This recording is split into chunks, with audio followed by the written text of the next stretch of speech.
തൃശൂരിൽ ഇനി പൂരാവേശത്തിന്റെ മണിക്കൂറുകളാണ്. കണിമംഗലം ശാസ്താവിന്റെ പൂരം വടക്കുനാഥനിലേക്ക് എത്തി. മറ്റു ഘടകപൂരങ്ങളുടെ വരവോടെ നഗരം പൂരാവേശത്തിലേക്ക് കടക്കും.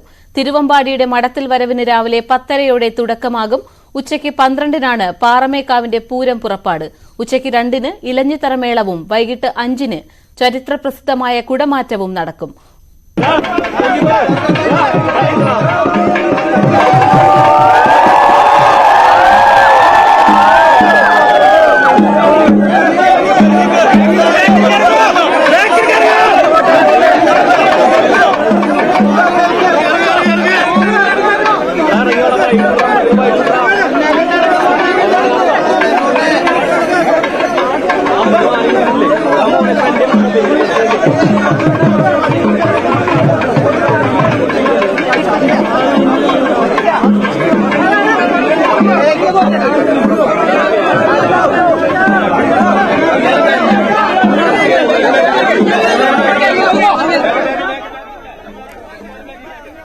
വിവരങ്ങളുമായി MG മിഥുനും എൽദോ പോൾ പുതുശ്ശേരിയും ചേരും. ആദ്യം എൽദോയിലേക്ക്. എൽദോ, പൂരാവേശത്തിലാണ് തൃശൂർ. ഇനി നടക്കാൻ പോകുന്ന പ്രധാന ചടങ്ങുകൾ എന്തൊക്കെയാണ്?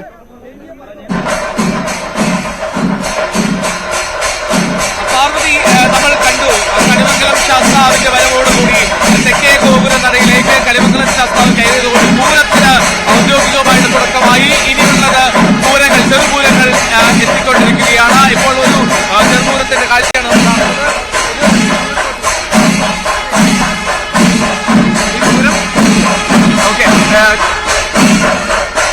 ഒരു എന്താണ് ശ്രീപൂര സ്ഥാനത്ത് പടിഞ്ഞാറേ നട വഴി പൂരങ്ങൾ ഒന്നൊന്നായി എത്തിക്കൊണ്ടിരിക്കുകയാണ്. നമ്മൾ കണ്ടതുപോലെ തന്നെ രാവിലെ ശാസ്താവെത്തി തെക്കേ ഗോപുര വഴി അകത്ത് കടന്നു. അതിനുശേഷം ഒന്നൊന്നായി പൂരങ്ങൾ ഇപ്പോൾ ഈ തൃശ്ശൂരിലെ പൂരനഗരിയിലേക്ക് എത്തിക്കൊണ്ടിരിക്കുകയാണ്.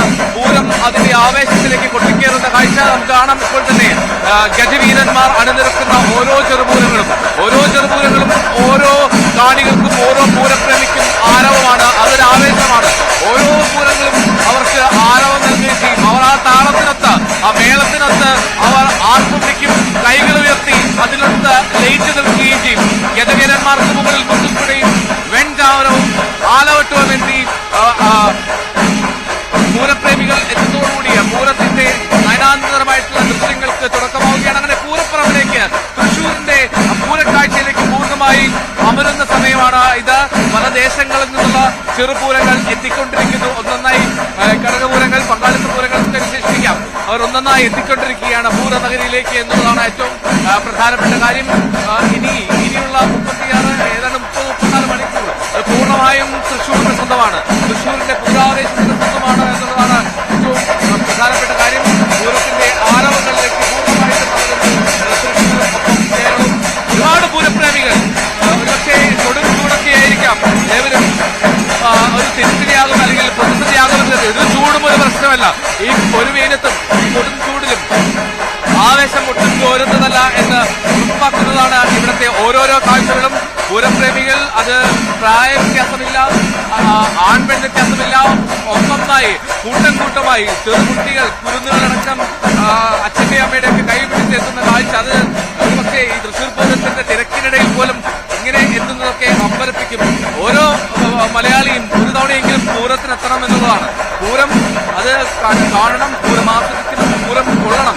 അതാണ് ഏറ്റവും പ്രധാനപ്പെട്ട കാര്യം. ആ പൂരത്തിന്റെ ആദ്യ കാഴ്ചകളാണ് ഇപ്പോൾ പ്രേക്ഷകർക്കൊണ്ടിരിക്കുന്നത്. ചെറുപൂരങ്ങൾ ഒന്നൊന്നായി ഈ വടക്കനാഥന്റെ മുന്നിലേക്ക് എത്തിക്കൊണ്ടിരിക്കുന്നു. ഇപ്പോൾ ശ്രീപൂര സ്ഥാനത്തിന് സമീപമാണ് ഇപ്പോൾ ഈ ചെറുപൂരം അത് പൊട്ടിക്കേറുന്നത്. മേളം പുരോഗമിക്കുന്നതും ഈ ശ്രീപൂര സ്ഥാനത്തിന് അവിടെ നിന്നാണ്. ഗജവീരന്മാർ അണിനിരത്തുന്നു. നമുക്ക് കാണാൻ കഴിച്ചതുപോലെ തന്നെ നിരവധിയായിട്ടുള്ള പൂരങ്ങൾ ഇപ്പോൾ കാണാം. ശ്രീ ശങ്കരകുളങ്ങര ദേവസ്വത്തിന്റെ പൂരമാണ്, ചെറുപൂരമാണ് ഇപ്പോൾ ഇവിടെ നടക്കുന്നത്. പൂരത്തിന്റെ കാഴ്ചകൾ അത് ഓരോ നിമിഷവും നമുക്ക് കാത്തുകൊണ്ടിരിക്കണം. ഇനി പ്രധാനപ്പെട്ട ചടങ്ങുകൾ ഇനി ഒന്നൊന്നായി വരാൻ ഉണ്ട്. തൃശ്ശൂരിലെ പൂരാവേശത്തിലേക്ക് കിടക്കുമ്പോൾ കണിമംഗലം ശാസ്താവിന്റെ പൂരം വടക്കനാഥനിലേക്ക് രാവിലെ എത്തി. 7:10 കൂടിയാണ് വടക്കനാഥനിലേക്ക് കണിമംഗലം ശാസ്താവിന്റെ പൂരം എത്തിയത്. മറ്റ് ഘടകപൂരങ്ങൾ ഇങ്ങനെ എത്തിത്തുടങ്ങുന്നു. തിരുവമ്പാടിയുടെ മടത്തിൽ വരവാണ് പ്രധാനപ്പെട്ട ഒരു ചടങ്ങ്. തിരുവമ്പാടിയുടെ മടത്തിൽ വരവ് അത് രാവിലെ 10-ഓടുകൂടി അവിടെ നിന്ന് തുടങ്ങുമെന്നാണ് മനസ്സിലാക്കുന്നത്. പാറമേക്കാവിന്റെ പൂരം പുറപ്പാട് അത് ഉച്ചയാകും. ഉച്ചയ്ക്ക് 12 മണിയോടുകൂടിയാണ് പാറമേക്കാവിന്റെ പൂരം പുറപ്പാടുണ്ടാവുക. ഏറ്റവും പ്രസിദ്ധമായിട്ടുള്ള ഇലഞ്ഞിത്തറ മേളം നമുക്കറിയാവുന്നതാണ്. വിശ്വപ്രസിദ്ധമാണ് ഇലഞ്ഞിത്തറ മേളം. ഇലഞ്ഞിത്തറ മേളം അത് 2 മണിക്ക് ഇലഞ്ഞിത്തറയിൽ ആരംഭിക്കുകയും ചെയ്യും. കുടമാറ്റത്തിലെ വർണ്ണക്കാഴ്ചകൾ അതെന്തൊക്കെയാണ് എന്ന്, എന്തൊക്കെ സസ്പെൻസ്, എന്തൊക്കെയാണ് വിസ്മയിപ്പിക്കാൻ തിരുവമ്പാടിയും പാറമേക്കാവും കരുതിയിരിക്കുന്നത് എന്നുള്ളത് അറിയാനുള്ള കാത്തിരിപ്പാണ്. പിന്നീട് വൈകിട്ട് 5 മണിക്ക് കുടമാറ്റം ആരംഭിക്കുമ്പോൾ അത് മറ്റൊരു അനുഭൂതിയാകും, മറ്റൊരു വിസ്മയ കാഴ്ചയാകും പൂരപ്രേമികൾക്ക് എന്നുള്ള കാര്യത്തിൽ യാതൊരു സംശയമില്ല.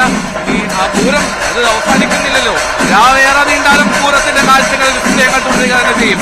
രാത്രി പുലർച്ചെ ഏതാണ്ട് 3 മണിയോടുകൂടിയാണ് വെടിക്കെട്ട് ആരംഭിക്കുക. വെടിക്കെട്ട് 3 മണിക്ക് നടക്കും. അങ്ങനെ പൂരത്തിന്റെ ആവേശം അതൊന്നൊന്നായി ഇങ്ങനെ വന്ന് തുടങ്ങുന്നതേ ഉള്ളൂ. പൂരം ഇങ്ങനെ കടന്നു വരികയാണ്. പൂരം കടന്നു വരിക എന്നാണ് പറയാ. പൂരം ഒന്നൊന്നായി, ചെറുപൂരങ്ങൾ ഒന്നൊന്നായി കടന്നു വരുന്നതോടുകൂടി പൂരങ്ങളുടെ പൂരമായിട്ടുള്ള തൃശ്ശൂർ പൂരം അത് ഏറ്റവും മനോഹരമായിട്ടുള്ള കാഴ്ചയെ മാറും. അങ്ങനെ പൂരങ്ങൾ ഒന്നൊന്നായി കടന്നു വന്നുകൊണ്ടേയിരിക്കുന്നു പൂരനഗരിയിലേക്ക് മാറുന്നത്. ദൃശ്യങ്ങളിലേക്ക് പോകാം. തൃശ്ശൂരിൽ ഇപ്പോൾ പൂരാവേശത്തിന്റെ മണിക്കൂറുകളാണ്.